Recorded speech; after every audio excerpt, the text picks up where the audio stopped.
Hi friends, എല്ലാവർക്കും പുതിയൊരു വീഡിയോയിലേക്ക് സ്വാഗതം. ജാസ്മിൻ ജിതിനോട് പറയും, ലാബ് റിപ്പോർട്ട് കൊണ്ട് ഇങ്ങോട്ട് വരുന്ന വഴിക്ക് അരവിന്ദന് ആക്സിഡന്റ് ഉണ്ടാവാൻ കാരണം നമ്മളാണെന്ന് ചിന്തിക്കാൻ പോലീസ് ബുദ്ധിയുടെ പോലും ആവശ്യമില്ല ഏട്ടാ. ഇനിയും ആ പണിക്ക് പോയാൽ അരവിന്ദൻ കയ്യോടെ പൊക്കും. അതുകൊണ്ട് ഇനി സൂക്ഷിച്ചു വേണം കളിക്കാൻ. അപ്പോൾ ജിതിൻ പറയും, ജയയുടെ മരണത്തിന് പിറകിൽ നമ്മളാണെന്ന് മനസ്സിലായതുകൊണ്ട് നമ്മളെ പൂട്ടാനുള്ള സകല തെളിവുകളുമായിട്ടായിരിക്കും അയാൾ വരിക. അതിനു മുമ്പ് നമ്മൾ എന്തെങ്കിലും ചെയ്തില്ലെങ്കിൽ ഒരു കൊലപാതക ശ്രമം, ശിക്ഷ കഴിഞ്ഞ് ജയിലിൽ നിന്ന് ഇറങ്ങുമ്പോഴേക്കും ഞാനും നീയൊക്കെ മൂത്ത് നരച്ചിട്ടുണ്ടാകും. എന്തെങ്കിലും ഒരു വഴി കണ്ടുപിടിച്ചേ പറ്റൂ ജാസ്മിൻ. അപ്പോൾ ജാസ്മിൻ പറയും, പാർവതിക്ക് വേണ്ടി വാദിക്കാൻ വിശാലിനെ പോലെ ഒരാളുണ്ട്. അതാണ് അവളുടെ വിജയം. അവിടെ നിന്ന് വിശാലിനെ പിടിച്ച് നമ്മുടെ സൈഡിൽ നിർത്തണം. അതാണ് രക്ഷപ്പെടാനുള്ള എളുപ്പവഴി. വിശാലിനെ എങ്ങനെയെങ്കിലും നമ്മൾക്ക് കയ്യിലെടുക്കണം. അപ്പോൾ ജിതിൻ പറയും, വിശാലിനെ കയ്യിലെടുക്കണമെങ്കിൽ അതിനാദ്യം പാർവതിയെയും വിശാലിനെയും തമ്മിൽ തെറ്റിക്കണം. അപ്പോൾ ജാസ്മിൻ പറയും, അത് ഞാൻ ചെയ്തോളാം, കളിയൊന്ന് മാറ്റിക്കളിച്ചാൽ പോരെ. അപ്പോൾ ജിതിൻ പറയും, ജയിച്ച ഒരു കളിയും നമ്മുടെ പുസ്തകത്തിലില്ല, എല്ലാം പരാജയം. അപ്പോൾ ജാസ്മിൻ പറയും, ഓരോ പരാജയങ്ങളും ഓരോ പാഠങ്ങളാണ്. ആ പാഠങ്ങൾ ഉൾക്കൊണ്ടുകൊണ്ട് വേണം പുതിയ നീക്കങ്ങൾ നടത്താൻ. ഇതിൽ നമ്മൾ എന്തായാലും വിജയിക്കുവേട്ടാ. അതേസമയം വിശാല് ആ മാജിക് ബോക്സ് കയ്യിൽ പിടിച്ചിട്ട് അതിലെ മ്യൂസിക്കും ശ്രദ്ധിച്ചിരിക്കുകയാണ്. അപ്പോഴാണ് വിശാലിനുള്ള ചായയുമായിട്ട് പാർവതി അവിടേക്ക് വരുന്നത്. അപ്പോൾ പാർവതി ചോദിക്കും, വിശാൽ സാർ ഇപ്പോഴും ഇത് നോക്കിയിരിക്കുകയാണോ? സത്യം പറഞ്ഞാൽ ഞാൻ ഇതേക്കുറിച്ച് തന്നെയാണ് ആലോചിച്ചിരുന്നത്. ഗായത്രിയമ്മ ഇതിൽ എന്തോ ഒരു രഹസ്യം ഒളിപ്പിച്ച് വെച്ചിട്ടുണ്ടെന്ന് ഞാൻ പറഞ്ഞില്ലേ? ഞാൻ പറഞ്ഞത് വിശാൽ സാർ അങ്ങനെ തള്ളിക്കളയൊന്നും വേണ്ട. കുറേ കാലം മറഞ്ഞിരുന്ന ഒരു സാധനം പെട്ടെന്നൊരു ദിവസം വെളിച്ചത്ത് വന്നാൽ അതിൻ്റെ സത്യം എല്ലാവർക്കും അറിയാൻ നേരമായി എന്നാണ് അതിൻ്റെ അർത്ഥം. ഇത്രയും നാൾ രഹസ്യമായി വെച്ച ആ സത്യം ഗായത്രി അമ്മ ഇപ്പോൾ വിശാൽ സാറിനോട് പറയാൻ ആഗ്രഹിക്കുന്നു. അങ്ങനെയാണ് എനിക്ക് തോന്നുന്നത്. അപ്പോൾ വിശാൽ ചോദിക്കും, എന്നോട് എന്തോ പറയാൻ ബാക്കി വെച്ചിട്ടാണ് എൻ്റെ അമ്മ പോയതെന്നാണോ നീ ഈ പറഞ്ഞു വരുന്നത്? അപ്പോൾ പാർവതി പറയും, എനിക്ക് അങ്ങനെയാണ് സാർ തോന്നുന്നത്. പക്ഷേ ഇത് തോന്നലൊന്നുമല്ല, എനിക്ക് ഉറപ്പാണ് ഇതിലെന്തോ ഒരു രഹസ്യമുണ്ട്. പാർവതി പറഞ്ഞതാണ് സത്യമാണ് കേട്ടോ. ഗായത്രിയമ്മ ആ മാജിക് ബോക്സിൽ ഒരു മെമ്മറി കാർഡ് സൂക്ഷിച്ചു വെച്ചിട്ടുണ്ട്. പെട്ടെന്ന് ഇടിവെട്ടുകയും കറണ്ട് പോവുകയും ചെയ്യാണ് കേട്ടോ. അപ്പോൾ പാർവതി പേടിച്ചിട്ട് വിശാൽ സാറിനെ പോയി കെട്ടിപ്പിടിക്കുകയാണ്. അപ്പോൾ വിശാൽ പറയും, ഈ ഇടിമിന്നൽ മാറാതിരുന്നാൽ മതിയായിരുന്നു. അപ്പോൾ പാർവതി ചോദിക്കും, അതെന്താ സാറേ? അപ്പോൾ വിശാൽ പറയും, ഇങ്ങനെ കുറേ നേരം നിൽക്കാലോ. ഈ മിന്നൽ എങ്ങനെയാണ് വന്നതെന്ന് അറിയോ നിനക്ക്? എവിടെ നിന്നാണ് വന്നതെന്ന് അറിയോ? അപ്പോൾ പാർവതി ചോദിക്കും, എവിടെ നിന്നാ വിശാൽ സാറേ? അപ്പോൾ വിശാൽ പറയും, ഈ മാജിക് ബോക്സിൽ നിന്ന് എന്നെയും നിന്നെയും കുറേ സമയം ഇങ്ങനെ ഒരുമിച്ച് നിർത്താൻ വേണ്ടി വന്നതാണിത്. ഇനി ഈ മിന്നൽ പോകണമെങ്കിൽ നമ്മൾ പറയണം. അപ്പോഴാണ് പ്രഭാവതി വിശാൽ എന്ന് വിളിച്ചിട്ട് വരുന്നത് കേട്ടോ. പ്രഭാവതി അവിടേക്ക് വരുന്നുണ്ടെന്ന് മനസ്സിലായതും പാർവതി ആ ബോക്സ് വിശാലിൻ്റെ കയ്യിൽ നിന്ന് വാങ്ങിയിട്ട് ഒളിപ്പിച്ച് വെക്കുകയാണ്.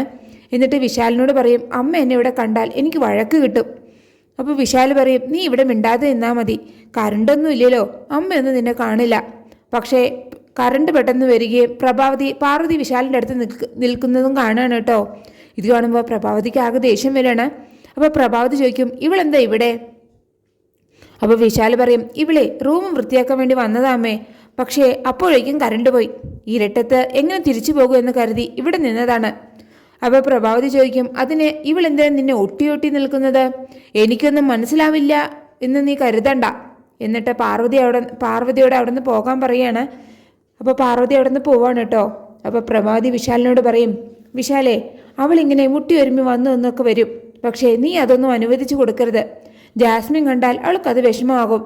നിന്നെ മാത്രം സ്വപ്നം കണ്ട് നടക്കുകയാണ് അവൾ, അത് നീ മറക്കരുത്. ഇത് കേൾക്കുമ്പോൾ വിശാൽ മനസ്സിൽ പറയും, അവളുടെ സ്വപ്നമായി തന്നെ നിലനിൽക്കുകയുള്ളൂ അമ്മേ. അപ്പോൾ പ്രഭാവതി പറയും, പാർവതി ഇനി ഇത് ആവർത്തിക്കാതെ നോക്കേണ്ടത് നിന്റെ കടമയാണ് എന്നും പറഞ്ഞിട്ട് പ്രഭാവതി അവിടെ നിന്ന് പോവുകയാണ്. അപ്പോൾ വിശാൽ മനസ്സിൽ പറയും, അവളെ ആവർത്തിച്ചില്ല എങ്കിലേ ഞാൻ ആവർത്തിക്കും, കാരണം അവൾ എൻ്റെ ഭാര്യയാണ്, എൻ്റെ എല്ലാം ആണ്. അതേസമയം ഗാർഗിയും രാധയും കൂടെ ഗോപിനാഥൻ്റെ അടുത്തിരുന്ന് സംസാരിക്കുകയാണ്. ഗാർഗി അപ്പോൾ ഗോപിനാഥനോട് പറയും, ജാസ്മിൻ ഗായത്രി നമ്മുടെ സാധനങ്ങളെല്ലാം വലിച്ചു പുറത്തിട്ടു. പാർവതിയാണെങ്കിൽ അതെല്ലാം എടുത്ത് കഴുകി വൃത്തിയാക്കി തുടച്ചു വെച്ചു. എന്നിട്ട് ജാസ്മിൻ നന്മയുടെ നിറകൂടമാണ് എന്ന് പറഞ്ഞു നടക്കാൻ ഇവിടെ ചിലരുണ്ട്. അപ്പോൾ ഗോപിനാഥ് എന്താ പറയാൻ ശ്രമിക്കുകയാണ് കേട്ടോ. അപ്പോൾ ഗാർഗി പറയും, അച്ഛൻ പറയുന്നതൊക്കെ പാർവതിക്ക് പെട്ടെന്ന് മനസ്സിലാകും. എന്നിട്ട് ഗോപിയേട്ടനോട് എന്താ പറയാനുള്ളതെന്ന് ചോദിക്കുകയാണ് രാധിക. അപ്പോൾ ഗാർഗി ചോദിക്കും, വിശാൽ ബ്രോയ്ക്ക് കൊടുക്കാൻ ഗായത്രി അമ്മ വാങ്ങിവെച്ച ആ പെട്ടിയെക്കുറിച്ചാണോ അച്ഛൻ പറയാൻ ശ്രമിക്കുന്നത്? അപ്പോൾ രാധിക പറയും, പാർവതി അത് വിശാൽ സാറിന് കൊടുത്തു, അതിപ്പോൾ അവൻ്റെ കയ്യിലുണ്ട്. പ്രഭാവതിയെ വന്ന് ആ പെട്ടി കുറേ തിരഞ്ഞു, ഗാർഗി അത് ഒളിപ്പിച്ചുകൊണ്ട് രക്ഷപ്പെട്ടു. അപ്പോൾ ഗാർഗി പറയും, അച്ഛന് മരുന്ന് പാർവതി എടുത്തു തരും എന്നും പറഞ്ഞിട്ട് രാധികയും കൂട്ടി ഗാർഗി അവിടെ നിന്ന് പോവുകയാണ്.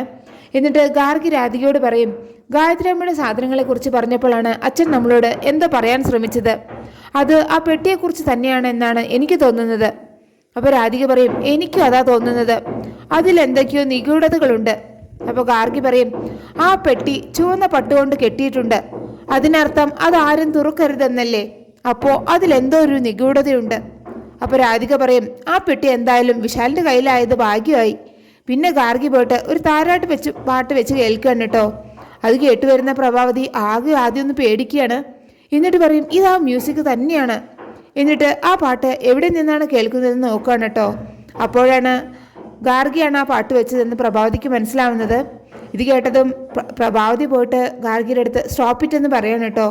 അപ്പോൾ ഗാർഗി ചോദിക്കും, എന്തിനാ ഇതിപ്പോൾ സ്റ്റോപ്പ് ചെയ്യുന്നത്? ഇഷ്ടമുള്ളൊരു മ്യൂസിക് കേൾക്കാൻ പോലും ഈ വീട്ടിൽ എനിക്ക് സ്വാതന്ത്ര്യമില്ലേ? ഞാനിത് സ്റ്റോപ്പ് ചെയ്യില്ല. ഇത് കേട്ടതും പ്രഭാവതി ദേഷ്യപ്പെട്ട് ഗാർഗിക്കൊന്ന് പൊട്ടിക്കുകയാണ് കേട്ടോ. എന്നിട്ട് ആ മൊബൈൽ വാങ്ങിയിട്ട് ആ പാട്ട് ഓഫ് ചെയ്യാണ്.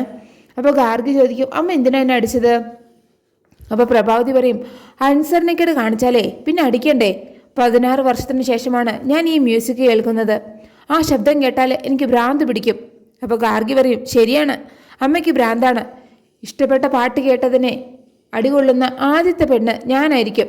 അമ്മ ഇങ്ങനെ ഇറങ്ങി നടക്കൊന്നും വേണ്ട, സൂക്കേട് കൂടും എന്നും പറഞ്ഞിട്ട് ഗാർഗി അവിടെ നിന്ന് പോവുകയാണ് കേട്ടോ. അതേസമയം പാർവതി വിശാലിൻ്റെ ഫോട്ടോയിലേക്ക് തന്നെ നോക്കി നിൽക്കുകയാണ്. അപ്പോഴാണ് മണി അവിടേക്ക് വരുന്നത്. എന്നിട്ട് മണി പാറു എന്ന് വിളിക്കുകയാണ്. പക്ഷേ പാർവതി അതൊന്നും കേൾക്കുന്നില്ല കേട്ടോ.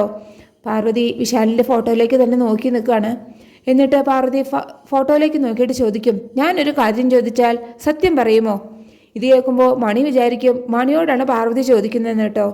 അപ്പോൾ മണി പറയും, ഞാനല്ലെങ്കിലും പാർവതിയോട് സത്യമല്ലേ പറയാറുള്ളൂ. അപ്പോൾ പാർവതി ചോദിക്കും, എന്നെ ഇഷ്ടമായത് കൊണ്ടല്ലേ എൻ്റെ അടുത്തേക്ക് ഇങ്ങനെ ഇടയ്ക്കിടയ്ക്ക് ഓടി വരുന്നത്? അപ്പോൾ മണി പറയും, അതെ, എനിക്ക് പാർവതിയെ വലിയ ഇഷ്ടമാണ്. അപ്പോൾ പാറു ചോദിക്കും, എന്നെ എപ്പോഴും സ്നേഹിക്കുമോ? ഞാൻ മരിക്കുന്നത് വരെ? ഞാൻ മരിച്ചാൽ എന്നെ സ്നേഹിക്കുമോ? ഇത് കേൾക്കുമ്പോൾ മണി പറയും, ഈ പാർവതി എന്തൊരു മണ്ടയാണ്, പാറു മരിക്കുന്നവരെയൊന്നും ഞാനുണ്ടാകില്ല. ഞങ്ങൾ തത്തകൾക്ക് മനുഷ്യരെക്കാൾ ആയുസ് കുറവാണെന്ന് പാറുവിനറിയില്ലേ? അപ്പോൾ പാറു പറയും, എനിക്കിഷ്ടമാണ്, ഒരുപാട് ഇഷ്ടമാണ്. അപ്പം മണി പറയും, എനിക്കും പാറുവിനെ ഒരുപാട് ഇഷ്ടമാണ്. എന്നിട്ട് പാറു ഒന്ന് ഒരിക്കൽ കൂടി വിളിക്കുകയാണ് കേട്ടോ. അപ്പോൾ പാറു ചോദിക്കും, നീ എപ്പോഴും വന്നത് മണിക്കുട്ടാ? അപ്പോൾ മണി പറയും, ഞാൻ വന്നിട്ട് കുറേ നേരമായല്ലോ. നീ അപ്പോൾ എന്നോടല്ലേ ഇതുവരെ സംസാരിച്ചത്? നീ എന്നോടാണ് ഇഷ്ടമാണ് എന്ന് പറഞ്ഞതെന്നാണ് ഞാൻ കരുതിയത്. എന്തിനാണ് ഫോട്ടോയോട് പറയുന്നത്? വിശാൽ സാറിനോട് നേരിട്ട് പറഞ്ഞോടെ നിനക്ക്? ഞാൻ പോയിട്ട് വിശാൽ സാറിനെ വിളിച്ചിട്ട് വരാം. അപ്പോൾ പാർവതി പറയും, വേണ്ട, നീ വിശാൽ സാറിനോട് ഒന്നും പോയിട്ടൊന്നും പറയണ്ട. അതേസമയം വിശാല് ഗായത്രി അമ്മയുടെ ഫോട്ടോ നോക്കിയിട്ട് പറയും, അവൾ എന്നോട് സ്നേഹം കാണിക്കുന്നുണ്ടമ്മേ, എൻ്റെ ആവശ്യങ്ങളൊക്കെ കണ്ടറിഞ്ഞ് ചെയ്യുന്നുമുണ്ട്. പക്ഷേ സ്നേഹം പലതരത്തിലുണ്ടല്ലോ. അവൾ എന്നെ വിശാൽ സാർ എന്നാണ് വിളിക്കുന്നത്. അവൾ കാണിക്കുന്ന സ്നേഹം റെസ്പെക്റ്റിൻ്റെ ഭാഗമായിരിക്കില്ലേ? എത്ര ആലോചിച്ചിട്ടും അവളുടെ മനസ്സ് എനിക്ക് പിടികിട്ടുന്നില്ല. അതുകൊണ്ട് ഞാൻ വല്ലാത്ത കൺഫ്യൂഷനിലാണ്. അവൾക്ക് എന്നോട് ഞാൻ ഉദ്ദേശിച്ച പോലത്തെ ഒരു ഇഷ്ടമായിരിക്കുമോ? അതറിയാൻ എന്താണ് ഒരു വഴി? അമ്മയ്ക്ക് അവളോട് സംസാരിക്കാനും അവൾ പറയുന്നതൊക്കെ കേൾക്കാനും കഴിയില്ലേ? അമ്മ അവളെ കണ്ട് സംസാരിക്കണം. എന്നോട് അവൾക്ക് ഞാൻ ആഗ്രഹിക്കുന്ന തരത്തിലൊരു സ്നേഹമുണ്ടോ എങ്കിൽ അതെന്നോട് തുറന്നു പറയാൻ അമ്മ അവളോട് പറയണം. അതേസമയം മണി പാർവതിയോട് പറയും, പാറു ശരിക്കും മണ്ടി തന്നെയാണ്. വിശാൽ സാറിന് പാറുവിനെ ഇഷ്ടമാണ് എന്നറിയാൻ വിശാൽ സാറിനോട് തന്നെ ചോദിച്ചാൽ പോരെ? അപ്പോൾ പാർവതി പറയും, അങ്ങനെയൊക്കെ എങ്ങനെയാണ് ഞാൻ ചോദിക്കുക മണി?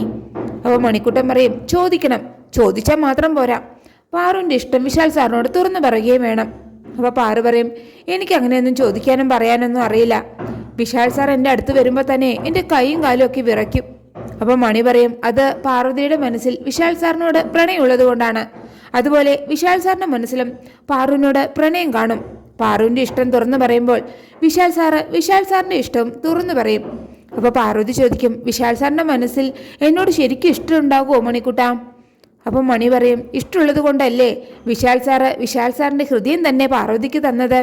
അത് കേൾക്കുമ്പോൾ പാറുവിന് വലിയ സന്തോഷമാവാണ് കേട്ടോ. അങ്ങനെയാണ് ആ എപ്പിസോഡ് അവസാനിക്കുന്നത്. നിങ്ങൾക്ക് എൻ്റെ ഈ റിവ്യൂ ഇഷ്ടമായാൽ മറക്കാതെ എല്ലാവരും ലൈക്കും സബ്സ്ക്രൈബ് തന്ന് എന്നെ ഒന്ന് സപ്പോർട്ട് ചെയ്യണേ പ്ലീസ്.